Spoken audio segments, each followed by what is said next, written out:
清拆緊嘅村咧，叫茶果嶺村啊。應該一半村民都搬走咗。好陰暗啊！呢條通道，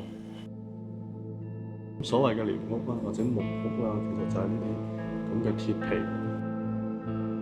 阿伯喺度住咗幾咁淨係得個雙人床，停留咗喺2006年嘅喎。瓷泥嘅廠啦，塔二樓嘅龍舟個村公所已經係清拆晒㗎啦。當呢個茶果嶺村曲終人散嘅時候，村民們又何去何從呢？大家好，歡迎瀏覽香港廢人嘅頻道。今次係為大家介紹呢一個清拆緊嘅村咧，叫茶果嶺村啊。咁佢都有400年嘅歷史㗎啦，從清朝開始咁啊，已經開始咗呢條村。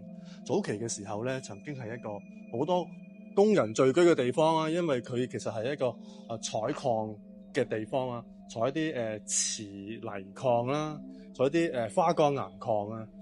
喺呢邊嘅位置已經清拆咗2/3啊。咁啊喺6月嘅時間咧，就會全面清拆噶啦。咁其實頭先同過呢度啲居民講，佢哋都仲等緊搬遷嘅安排，但係而家已經係5月中嘅時候。咁我哋開始探索。咁其實都見到好多村民都未離開嘅。咁而家今日係5月17號，咁其實6月就會嚟清拆噶啦，政府。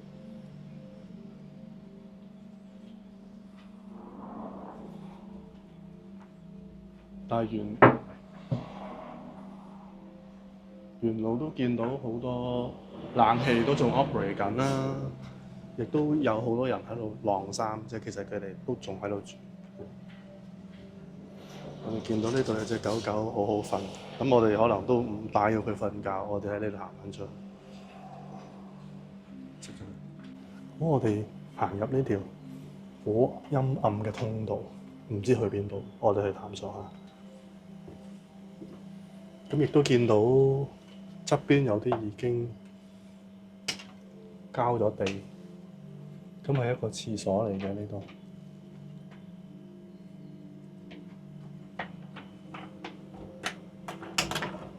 繼續啦，好陰暗啊！呢條通道，咁亦都有好大量嘅冷氣機聲，即係其實好多居民都未搬走。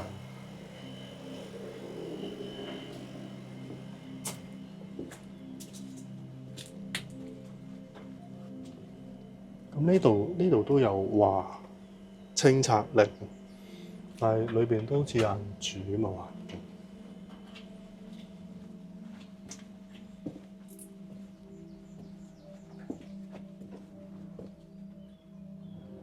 好，我哋入咗其中一間收咗樓嘅地方，咁見到有啲之前居民嘅符喺度。咁亦都見到呢度有個清拆令啦，已經係話已經政府收咗噶啦。咁現場都見到有好多物件喺度，有啲打機嘅支票卡啦。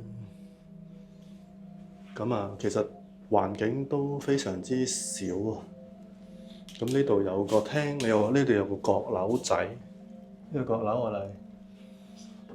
我嚟擺洗衣機嘅。咁同埋呢度應該係愛嚟有啲羽毛球拍同埋種花嘅地方。咁我哋落翻去先，呢度都好窄啊！咁見到佢哋啲樓梯都係一啲工地嘅鐵皮樓梯。咁呢度應該似係廚房啦，有個星盤喺度。咁呢度係1樓嘅廳，見到個日曆係2025年3月嘅。好，呢間屋去到呢度，現場亦都見到有好多歷史嘅痕跡啦，見到啲好似呢個叫九龍城寨嘅風貌，即係好似啲電線啦，滿個天花板都係，同埋啲天花都已經爛到七零八落。咁亦都見到呢間其實應該係收咗，但係好似未連街照。應該都仲用緊嘅，只不過係佢冇鎖門。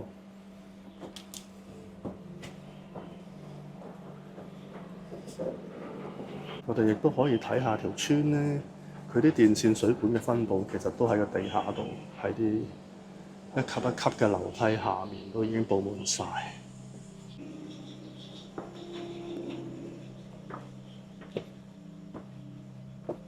哦，呢度都有間已經離開咗個單位啦，清拆，可以準備清拆。入去都見到佢係非常之細嘅單位，同埋上面係有個碌架床，咁同埋一個廁所，咁就冇啦。呢個係呢度嘅鐵皮屋，即係所謂嘅寮屋區裏面其中一間屋。咁呢度係2024年8月收嘅呢一間啦，同頭先嗰間唔同。我哋繼續探索。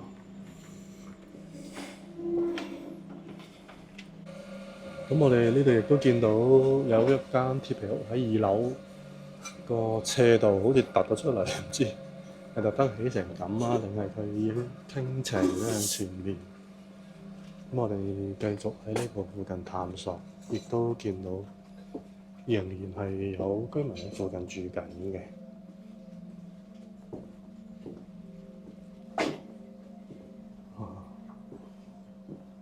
呢度亦都有好多尋貓嘅廣告，都係尋緊頭先隻貓，亦都有講啲收地嘅安排。我哋亦都經過咗一間都收咗地嘅地方，咁見到現場都一片狼藉。咁呢個單位比較大少少，有2樓上去。牆上面都好多小朋友畫嘅。係，牆上面都有呢啲咁嘅畫啦。咁亦都有廁所嗰啲，但係都唔入去啦。呢度有個叮當同埋 Kiro B。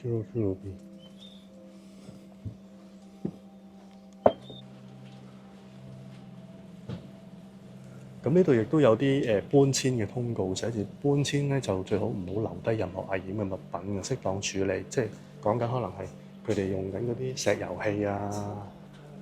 呢個鐵皮屋好大座，好似一個工廠咁樣咧，有少少似嗰個志記之前志記嗰個鎅木廠，又係呢啲咁嘅鐵皮咁樣搭出嚟。現場亦都見到有好多信箱係堆滿晒信嘅，即係有機會係嗰間屋已經冇人住咁嘅意思啦。咁我哋亦都見到有啲通告啦，呢度係茶果嶺嘅諮詢站，咁啊會內容咧就會解釋翻俾啲街坊聽個安置同賠償嘅政策啦，收集村民嘅意見同疑惑啊，了解街坊個別情況同跟進。咁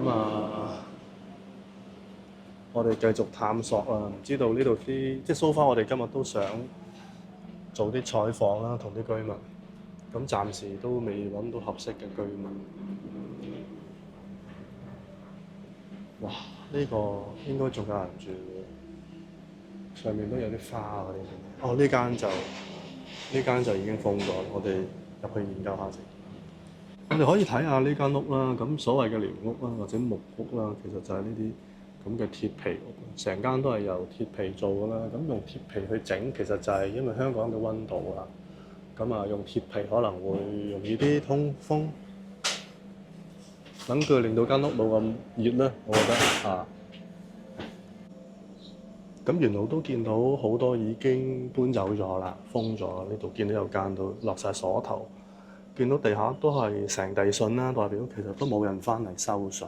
我哋亦都見到呢間係已經搬走咗，想睇下裏邊有啲咩。咁我哋見到呢個單位真係籠屋咁嘅設計，一入去間房度咧，咁淨係得個雙人床，咁就完㗎咯喎，乜都冇，同埋有個鞋櫃啦，冇啦。哇！呢度啲單位都非常之細，個廚房都係外面。係啦，咁佢啲洗手啊、煮飯可能都喺屋外面去處理㗎啦。咁呢度有個勇者塔啦，呢度有條木樓梯，咁現場見到2樓都已經冧晒，但係隔離有個建築物我都非常之想上去睇下裏邊係咩環境。咁大家祝我好運啊！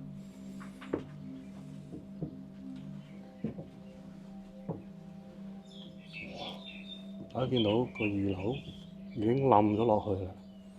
咁到底我仲過唔過到右邊呢間屋？慢慢行，保持鎮定。隔離嗰間屋有燈，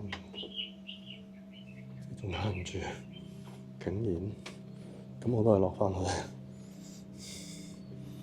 非常之危險啊！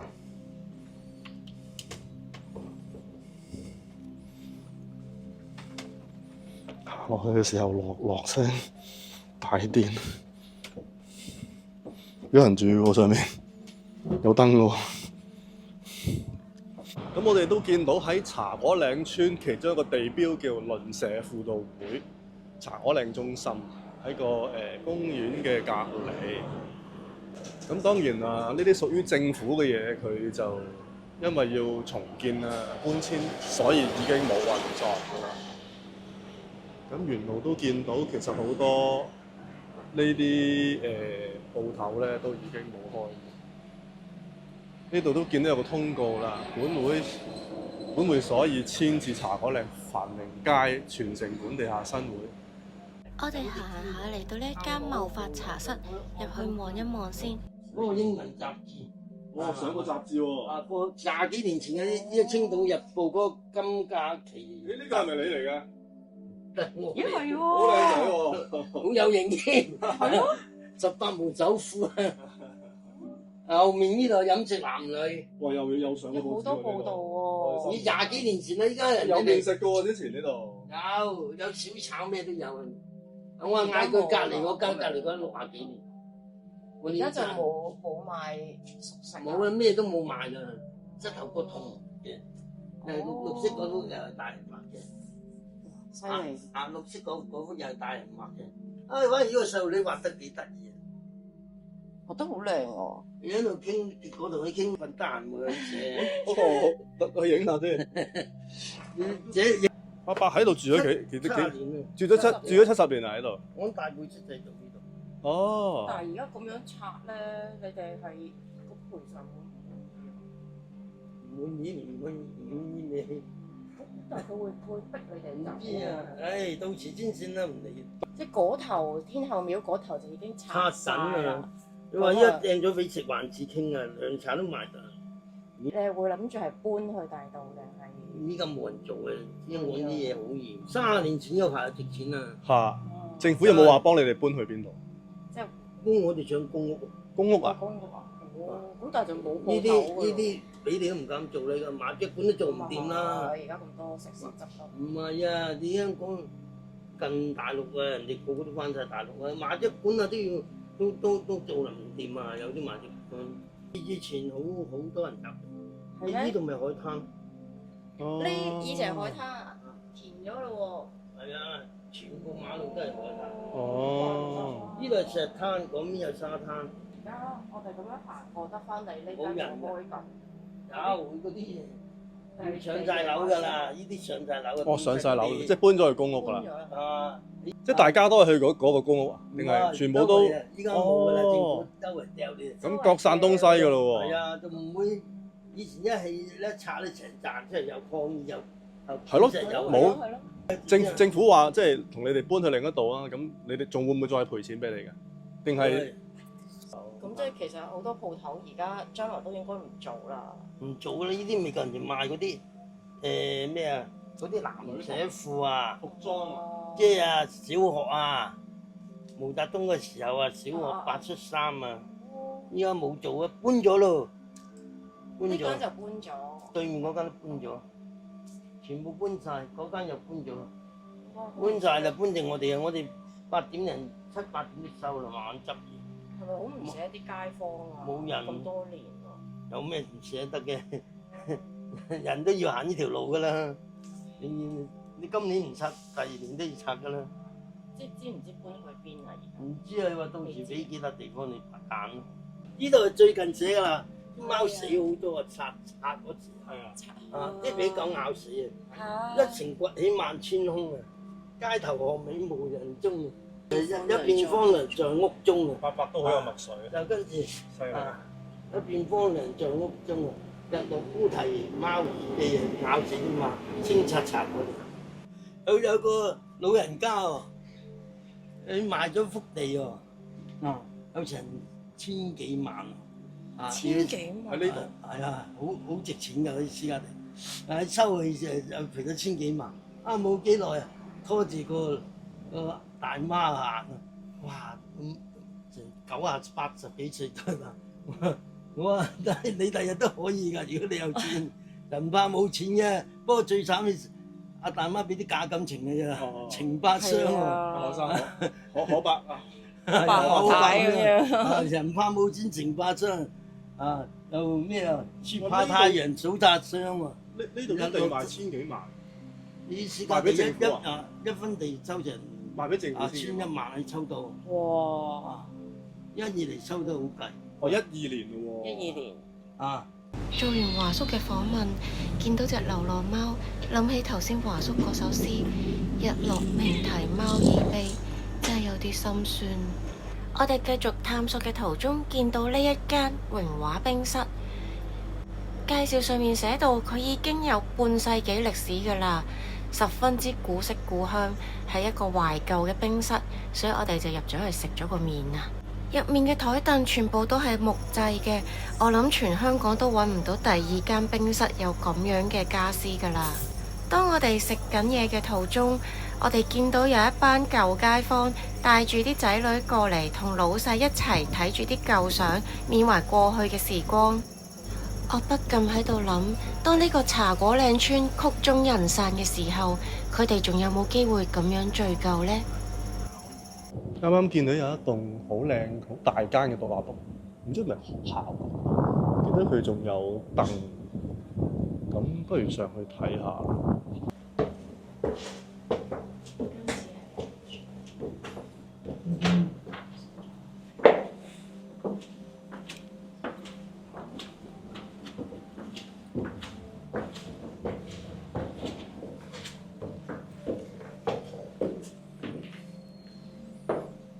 呢間就停留咗喺2006年嘅喎，哇！裏邊都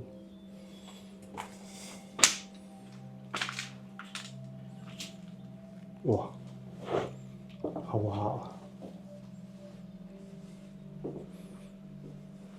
啲鐘都已經唔識喐，應該都搬走咗嗰段時間。咁見到有啲電視機啊，有啲好家居嘅嘢喺度啦。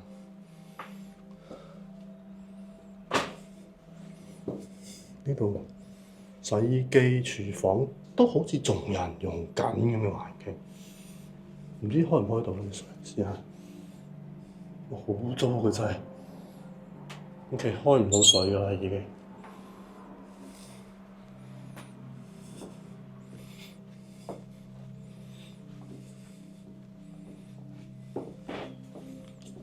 咁我哋行咗去頭先間屋嗰個露台，見到個冷氣機都已經吉咗。咁呢度都可以見到部分寮屋嘅屋頂，見到呢個位置有啲天堂鳥，咁啊廢墟成日都見到。咁啊，呢度望落去都係一片狼藉。雖然仲有啲地方係用緊，同埋隔離間屋有燈。咁我哋都見到一間好似係咪觀音廟定係屋嚟？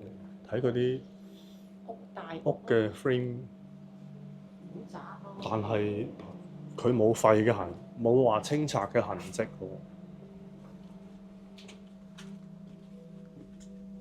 喎。好黑，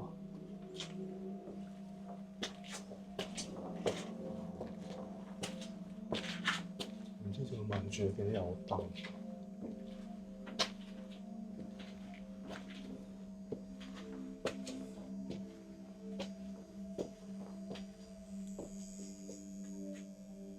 現場都見到好多信喺度，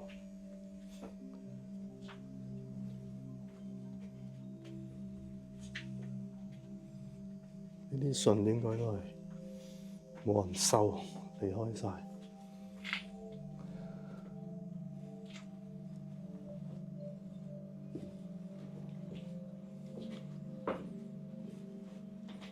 都應該冇人住㗎咯喎。雖然佢有燈，但係都冇人住，仲有得上喎呢度。唔敢上咯喎！呢度啲木樓梯又係上勇者塔嚟。哇！清拆令，但條梯好恐怖喎！隔離仲有多一層可以上，4樓嘅有。佢雖然有燈，但係冇人噶咯喎。呢邊都係爛晒噶喎。呢度都可以上隔離嘅上一層，但係個蜘蛛冇咁大。點解呢個樓梯都係冧？都可以上啊，但係冧晒。直達地府。直達地府嘅喎，呢度上去，相信。咁我哋落翻去先，你落去。After you，呢啲石屎路嚟㗎嘛？石屎路。石屎路應該木樓梯嗰啲要安全啲係嘛？有人餵貓。咁即係呢度有貓定係狗啊？呢個閘入邊就唔知有啲咩。會唔會鋪頭嚟？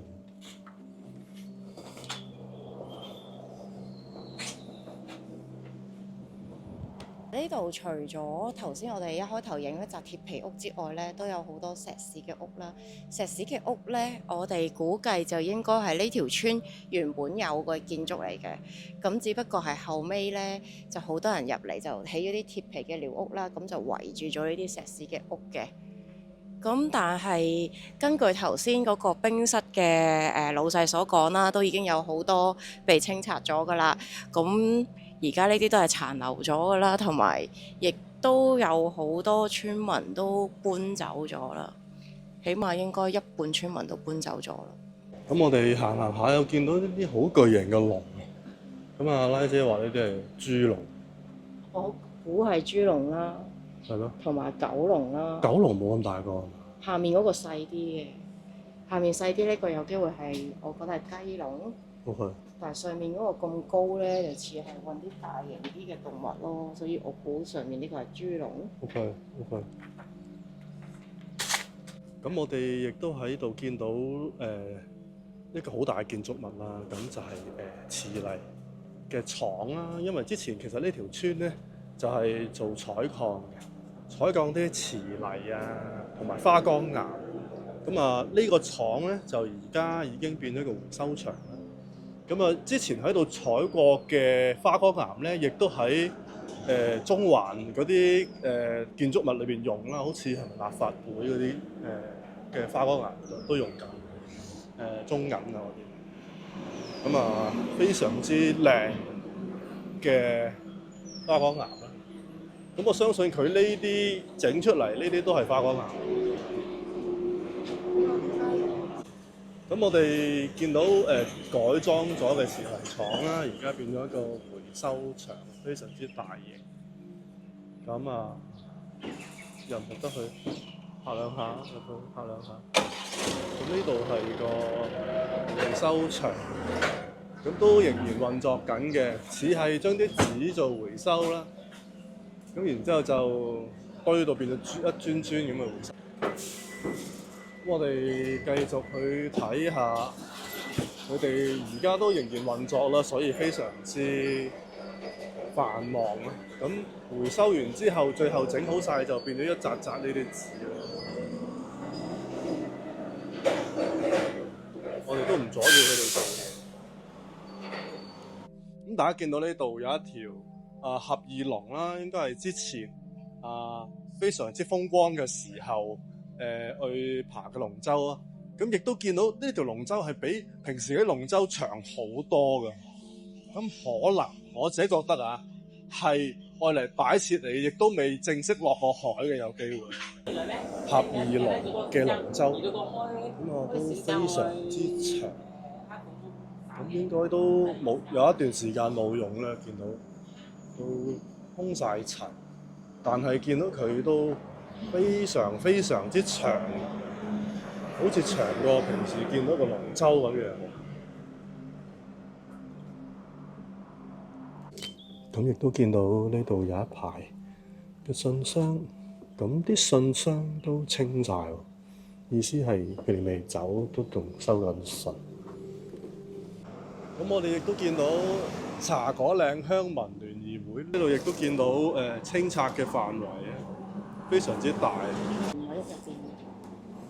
咁我哋都見到呢個村公所，咁都鎖住晒。我哋睇下可唔可以入到呢個茶果嶺嘅村公所。咁見到隔離都已經係清拆晒㗎啦，全部寮屋都已經冇晒。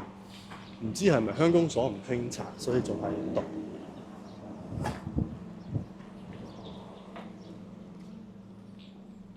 見到鄉公所裏邊都係已經全部吉晒㗎啦嘅結構。哦，亦都見到有好多相片喺度啦。茶果嶺鄉民聯誼會所嘅重修紀念，呢度見到係1995年嘅村民嘅相，咁亦都見到有外國人喎呢度。亞細火油公司、茶果嶺小輪公司，咁之前都聽頭先村民講，其實隔離係一個沙灘度，但係早年已經填晒河。咁啊，聯誼會嘅村民啦，繼續都好多，同埋呢啲捐錢嘅名單，亦都繼續去探索呢個村公所，都其實已經吉晒㗎，係咯，呢度係廁所嘅範圍，都吉晒啦，係啊。天后誕嘅。好，我哋到咗呢個茶果嶺村嘅天后宮。咁啊，佢哋已經喺4月經歷咗最後一次嘅天后誕。咁啊，相信下一次都唔知係幾時，因為條村就已經會冇咗啦。但係個天后宮就仍然係會 keep 翻喺度嘅。咁我哋入去望下先。好熱啊！今日太陽非常之好。非常之靚，天后宮。